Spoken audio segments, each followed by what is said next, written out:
Organelle గారు 2 చోట్ల nomination వేశారు. అవును. దాంట్లో ఏది ఎక్కువ మెజారిటీ వస్తుందనుకుంటున్నారు?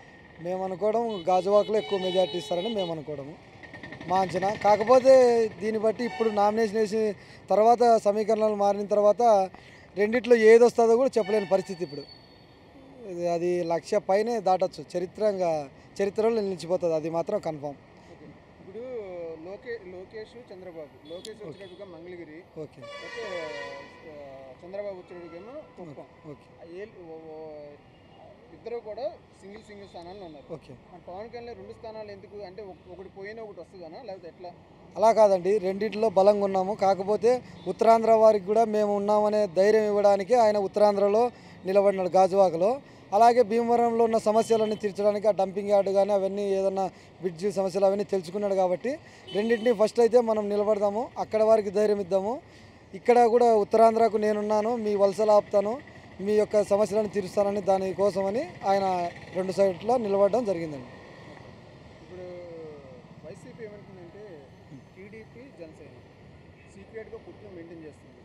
ఆ పొత్తులో భాగంగానే ఇలా మాట్లాడుతున్నారు పవన్ కళ్యాణ్, చంద్రబాబుని తిట్టినట్టుగా చేస్తున్నారన్నట్టుగా అంటున్నారు. దానికి ఏమంటారు?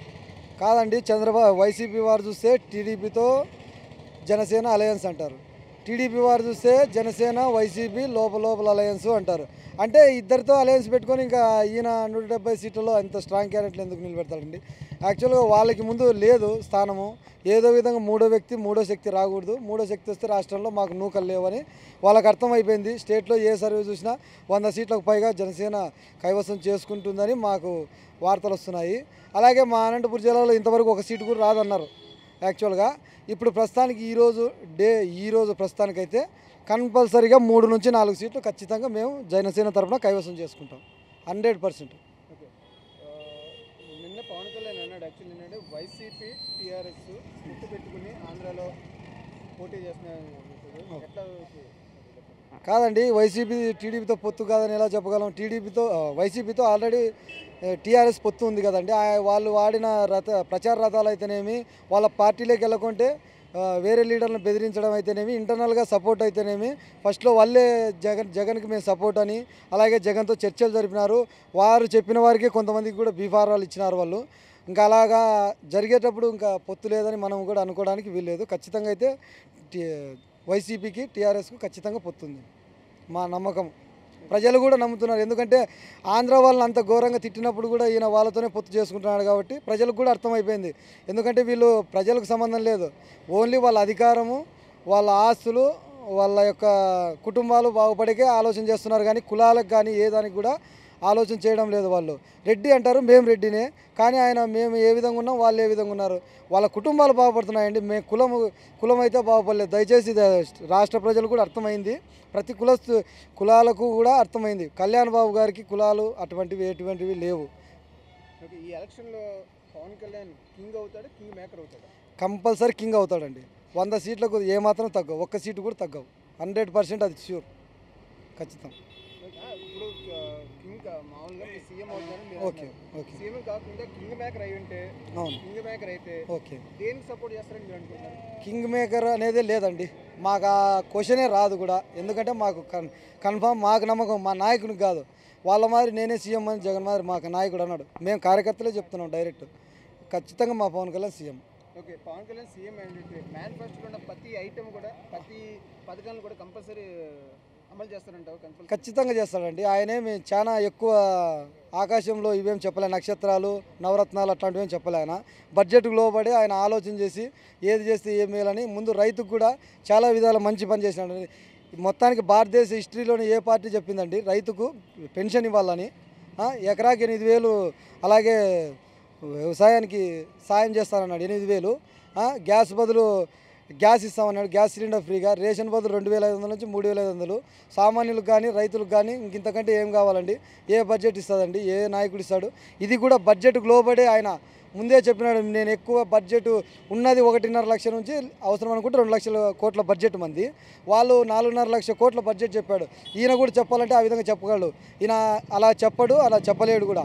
ఒకవేళ మేము చేయలేని పరిస్థితుల్లో మా కళ్యాణ్ గారే అన్నారు, నేను చేయలేకుంటే జనాల్లోకి వచ్చి ఒకవేళ ఈ సమస్య మూలాన్ని నేను చేయలేకపోయాను, నేను దానికి నన్ను క్షమించండి అని మేము అడుగుతామని చెప్పాడు ఆయన. ఏ నాయకుడు అలా చెప్తాడో చెప్పమనండి. చంద్రబాబు నాయుడు గారు రుణమాఫీ చెప్పినాడు, చాలా కనీసం అంటే ఒక 500 హామీలు ఇచ్చినాడు. ఏ 10 నెరవేర్చినాడో ఏమో, అంత మాత్రం దానికి ఆయన పెద్ద గొప్పలు చెప్తున్నాడు. అటువంటి ఆయన ఇట్లా చెప్పినప్పుడు మేము అలా చెప్పమండి. మేము బడ్జెట్కు లోబడే, మా కళ్యాణ్ బాబు గారు ఎటువంటి పరిస్థితుల్లో బడ్జెట్కు లోబడే పథకాలు రచించాడు. ఖచ్చితంగా మేము ఎటువంటి పరిస్థితుల్లో అమలు చేస్తాము. అలాగే అధికారంలోకి వచ్చిన వెంటనే మొదటి సంతకం రైతుకు పెన్షన్ మీదే అన్నాడు. అది చాలండి. రైతు మీద ఆయనకున్న నమ్మకం కానీ, ఆయనకున్న అభిమానం కానీ, ఆ మాట మీద మేము రైతు కుటుంబం అండి. మాది 7 ఎకరాల పొలం ఉంది మాకు. మా జిల్లాకు వచ్చేసరికి మా జిల్లాలో కరువు చాలా, మా జిల్లా నుంచే ముఖ్యమంత్రులు అయినారు కానీ మా రాయలసీమకు చేసిన ఒక్క లీడర్ కూడా లేడు. ఈయన చెప్పాడు, ఈయన దాన్ని బట్టి మా సమస్యలు కూడా తెలుసుకున్నాడు. మేము కూడా ఇచ్చాము రాతపూర్వకంగా, దానిలను మేము చేస్తామన్నారు. 2019 ఎలక్షన్లో పవన్ కింగ్ అవుతారా, కింగ్ మేకర్ అవుతారా? 2019లో కింగ్ అనేది పవన్ కళ్యాణ్. కింగ్ మేకర్లు అనేది వైసీపీనా టీడీపీనా మరి ప్రజలు డిసైడ్ చేస్తారు. ఖచ్చితంగా మేము 90 పైన స్థానాలను గెలిచడం ఖాయం. అవసరమైతే అది మేము విజన్ 100 అని పెట్టుకున్నాం. 100 సీట్లు మేము పవన్ కళ్యాణ్ గారు గిఫ్ట్గా ఇవ్వబోతున్నాం. ఉన్న 170 స్థానాల నుంచి 100 సీట్లను ఖచ్చితంగా కైవసం చేసుకుంటాం.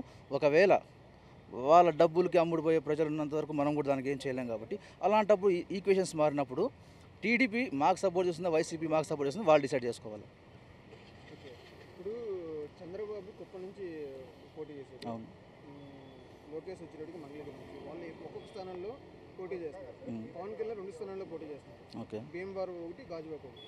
అంటే వీళ్ళు చెప్పే సమీకరణ ఎట్లా అంటే మేము గెలిచే స్థానాల నుంచి మేము పోటీ చేస్తున్నాం. పవన్ కళ్యాణ్ 2 స్థానాలు చేసి ఏదో ఒక స్థానం గెలుస్తాడు అని 2 స్థానాల్లో పోటీ చేస్తున్నారు అంటున్నారు. దానికి ఏమంటారు? ఏదో ఒకటి కాదండి, 2 స్థానాలు గెలిచడం అయితే ఖాయము. మన రీసెంట్ ఎలక్షన్లో జరిగిన హరీష్ రావు మెజార్టీని కూడా ఈ రెండు నియోజకవర్గాల నుంచి పవన్ కళ్యాణ్ గారు ఆ రికార్డ్ని క్లీన్ స్వీట్ చేయడం దాంట్లో ఏమాత్రం అనుమానం లేదు.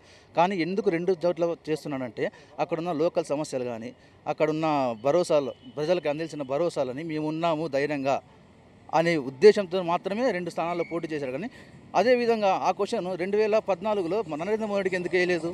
అతను గుజరాత్ నుంచి పోటీ చేశాడు, వారణాసి నుంచి పోటీ చేశాడు. భయపడి చేశాడో, భయం లేకుండా చేశాడో, లేదా పోటీ వల్ల చేశాడు అనేది మనకు తెలుసు. సేమ్ అదే విధంగానే ఇక్కడ భయంతో కాదు, పోటీ చేయాలి, అవతల వాళ్ళని భయపెట్టాలి, ఎక్కడ రాజకీయంగా అనగదొక్కుతున్న వాళ్ళని భయపెట్టాలనే ఉద్దేశంతో మాత్రమే 2 చోట్ల పోటీ చేయడం జరుగుతుంది. రామారావు కూడా 2 చోట్ల పోటీ చేసిన విషయం మనకు తెలిసిండేది గతంలో. ఇప్పుడు వైసీపీ ఏంటంటే జనసేన టీడీపీ సీక్రెట్గా పోటీ పెట్టుకుంది. వైసీపీ జనసేన పొత్తు అని టీడీపీ వాళ్ళు అంటున్నారు, టీడీపీ జనసేన పొత్తు అని వైసీపీ వాళ్ళు అంటున్నారు. కానీ మేము పొత్తు పెట్టుకునేది ఒక ప్రజలతో, ఆ ప్రజలు నమ్మిన సిపిఐ, సిపిఎం, బీఎస్పీ అనగబడిన వర్గాలను తొక్కుతూనే ఉన్న పార్టీలని మేము అనచడానికి ఈ పొత్తు పెట్టుకున్నాం తప్ప మేము ఏ వైసీపీతోనో కానీ టీడీపీతో కానీ పొత్తు పెట్టుకునే ప్రసక్తే లేనే లేదు. అంటే 2014 కూడా ఆల్రెడీ పొత్తు పెట్టుకునే కదా జనసేన ముందుకు వచ్చింది, దాన్నే కంటిన్యూ చేస్తున్నారు వైసీపీ వాళ్ళు అంటారు కనుక. లేదు, ఆ 2014 ఈక్వేషన్స్ చూస్తే అప్పుడున్న జగన్ గారికి ఉన్న కేసులు బట్టి కావచ్చు, ఆ 1,00,000 కోట్ల ధనం, అది ఇతనుకున్న అనుభవం వల్ల కావచ్చు, మేము ఒక్క సీటు కూడా ఆశించకుండా, ఒక్క రాజ్యసభ సీటు కూడా ఆశించకుండా, ఏ పదవి, ఏ ప్రాజెక్టులు ఎలాంటి ఆశించకుండా ప్రజల తరపున ఉండి సపోర్ట్ చేసాం వరకే. కానీ పొత్తు పెట్టుకోవడం అంటే సీట్లు ఆశించడం, లేదంటే వేరే ఆశించడం ఇంకా చాలా ఉంటాయి కదా. మా నాయకుడు ఆ పనులు చేయలేదు, ప్రజల పక్షాన నిలిచాడు అప్పుడు కూడా. రెండు చోట్ల పోటీ చేస్తున్నారు కదా, రెండిట్లో ఏది మెజార్టీ ఎక్కువ వస్తుంది? రెండిట్లో నాకు తెలిసి గాజువాక్ అనుకుంటున్నాను నేను. ఎందుకంటే వైజాగ్ అనేది జనసేన అడ్డాగా గట్టిగా అనుకుంటున్నాం మేము. భీమవరం కూడా జనసేన ఫ్యాన్స్ కానీ అభిమానులు కానీ చాలా ఎక్కువ ఉన్నారు. అయితే వైజాగ్ ఫస్ట్ నుంచి జనసేన కార్యక్రమాలు కానీ, యాక్టివిటీస్ కానీ, జనసేన మీటింగ్స్ కానీ ఏదైనా సరే బ్రహ్మరథం పట్టారు పవన్ కళ్యాణ్ గారు. ఏ మీటింగ్ అయినా సరే. సో మేము అనుకోవడం వైజాగ్ వస్తుందని, గాజువాక. ఇప్పుడు 2019 ఎలక్షన్లో పవన్ కింగ్ అవుతాడా, కింగ్ మేకర్ అవుతాడా? కింగ్ అయితే ఆయన చెప్పిన ప్రతి పథకాన్ని ప్రజలకు నెరవేరుస్తారు. ఒకవేళ కింగ్ మేకర్ అయితే ఏదైతే వాళ్ళు పక్కన వాళ్ళు మేనిఫెస్టో ఇచ్చారో వాటి కోసం చేసేలాగా పోరాడతారు మేము అనుకుంటున్నాం, ఆశిస్తున్నారు. అయితే కంపల్సరీ కింగ్ మేకర్ అయితే ఎవరికి సపోర్ట్ చేస్తారు? కింగ్ మేకర్ అయితే సపోర్ట్ అనేది ఏముండదు సార్. మరి అంతే కదా, కింగ్ మేకర్ లెక్క ఏంటంటే సీట్లు తక్కువ వచ్చినప్పుడు ఏదో పార్టీతో కలవాలి కంపల్సరీ ప్రభుత్వానికి లెక్క. నాకు తెలిసి అయితే కలవకపోవచ్చు అని మేము అనుకుంటున్నాం సార్. ఎందుకంటే కలవకుండా ఉంటేనే ప్రజలందరూ ఆయన నమ్ముతారు. ఉంటారంటారు. కలవను నేను వాళ్ళతో కానీ వీళ్ళతో కానీ పొత్తులు పెట్టుకోను, పొత్తుల రాజకీయాలు నాకు ఇష్టం లేదు. ఒక్క సీటు కానీ వైసీపీ ఒక ఆరోపణ చేస్తుంది కదా, టీడీపీ జనసేన సీక్రెట్గా పొత్తు మెయింటైన్ చేస్తుందని. పొత్తు పెట్టుకుంటే టీడీపీ పార్టీని ప్రతి మీటింగ్లో కూడా ఇష్టం అంటే అది పొత్తులో భాగమే అంటున్నాడు కదా ఆయన. అది అలా వాళ్ళు ఏదో కావాలని చెప్పి క్రియేట్ చేయడం తప్ప అది జరగట్లేదు సార్. అని ఇప్పటివరకు పొత్తు గురించి వాళ్ళు ఏదో టీడీపీను జనసేన కలిసిపోయి మమ్మల్ని ఓడిస్తున్నారని చెప్పి వాళ్ళు ఎక్కడ ఓడిపోతారనే భయంతో రూమర్స్ క్రియేట్ చేసి జనసేన పార్టీని తొక్కేయాలన్న ఆలోచనలో అలా స్ప్రెడ్ చేస్తున్నారు తప్ప టీడీపీ జనసేన పొత్తు అయితే ఉండకపోవచ్చు. ఇప్పుడున్న పరిస్థితుల్లో జనసేనకి ఎన్ని సీట్లు వస్తాయి అనుకుంటున్నారు? జనసేనకి మేము వేసుకున్న ఎస్టిమేషన్ చెప్పాం కదా సార్ ఇందాక మిషన్ 100 అని చెప్పి. సో మిషన్ 100 ప్లాన్ చేస్తాం. Please subscribe Mirror TV. Thank you. And I request all of you to subscribe Mirror TV. Please subscribe to Mirror TV. Thank you. Please subscribe Mirror TV. Please subscribe Mirror channel. Please subscribe to Mirror TV.